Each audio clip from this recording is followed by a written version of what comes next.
talk about the F word, forgiveness. I'm going to read a comment. Hopefully I don't destroy the first word of it. It's a mouthful. Let's get into it, shall we? I do the best I can here. Ho'oponopono. Maybe it's time to forgive and thank each other in peace and love. Nothing can be resolved with zero communication. It's like you are telling people not to even try and heal. Because I give people permission not to forgive the unforgivable, I'm telling them not to heal. Or because I'm telling people that they get to choose their relationships and setting the bar for them as far as what that relationship should look like, I'm telling them not to heal. I personally will not be in a relationship that doesn't provide me with three very important components. I need to feel safe, I need to feel seen, and I need to feel cherished, in other words, valued. And all of them work in a loop together. I won't be in relationships that I'm going to have to continually do that ho'oponopono thing. Sorry, I'm not trying to disrespect any culture. I just have a hard time pronouncing the word, where I continually have to do that. I'm not telling people, or I am telling people, to figure out what works for them and understand that the relationships they have should provide that safety, being seen, and being valued. If you're only in relationships that provide those things, guess what? You have a whole lot less to heal from.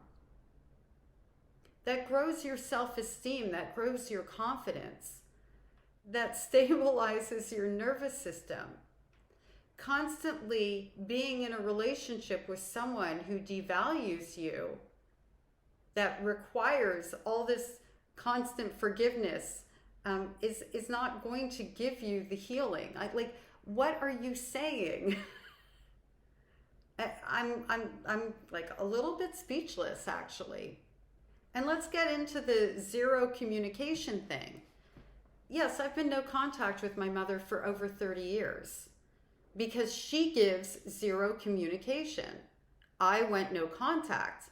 Her zero communication was, I'm not going to be a part of your blaming process. I'm not going to go to therapy with you. And yes, I'm going to continue to violate your boundaries, even though I'm hurting my own grandchildren.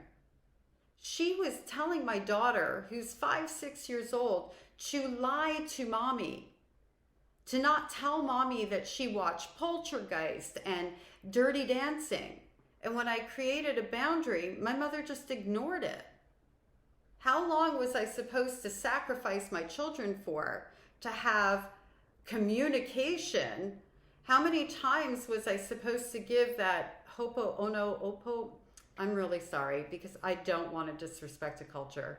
I'm just, how many times am I supposed to give that love and forgiveness and build those bridges with someone until it's enough for you? I wanted a mom more than anything in the world. I will want a mom until the day I die. I'm pretty sure.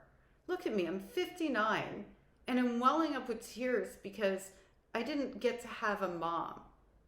And it wasn't because there was zero communication.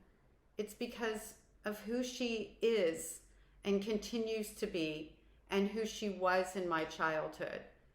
And some things, unfortunately, cannot be resolved with communication because it takes two to repair a relationship. I am telling people to heal. I'm helping people heal on their terms. And if that means staying in relationships and working on them and they find, comfort in that, that's what they should do. If that means they need to walk away from relationships that are continually hurting them, that's their decision and that's what they need to do. We need to, instead of pushing this agenda of, ride or die with these people who are trying to kill us, and support people making decisions for themselves, even if you don't agree with those decisions. Your comment is really simplistic. and ignorant. I'm not throwing shade on you. I'm just giving you my opinion on the comment itself. I'm not saying you're an ignorant person, but you definitely lack knowledge around what it looks like, it sounds like to me, to be a child who grows up with a parent whose mission in life is to destroy that child. I'm one of those kids. And I went from being a victim to a victim survivor to a survivor, and now I'm a thriver. I'm in the best place in my life. And that doesn't mean I don't hurt or mourn the fact that I will never have a mom. It just means that I live with and I accept that that's something that's just not going to happen for me. And just on another side note, just in case you're going to go here, I have no room or space for bitterness and vindictiveness. I've processed my anger for the most part at my mother. And I say for the most part because, you know, sometimes a memory comes up and yeah, I feel angry. And that's just a feeling and it's okay. Thank you for the comment. I don't have to agree with it to appreciate the fact that you took the time to make a comment.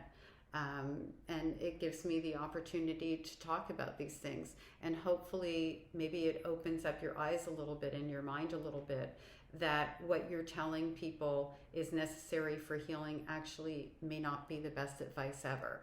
Staying in an abusive relationship is never going to allow a person to heal. Thank you and have a nice day.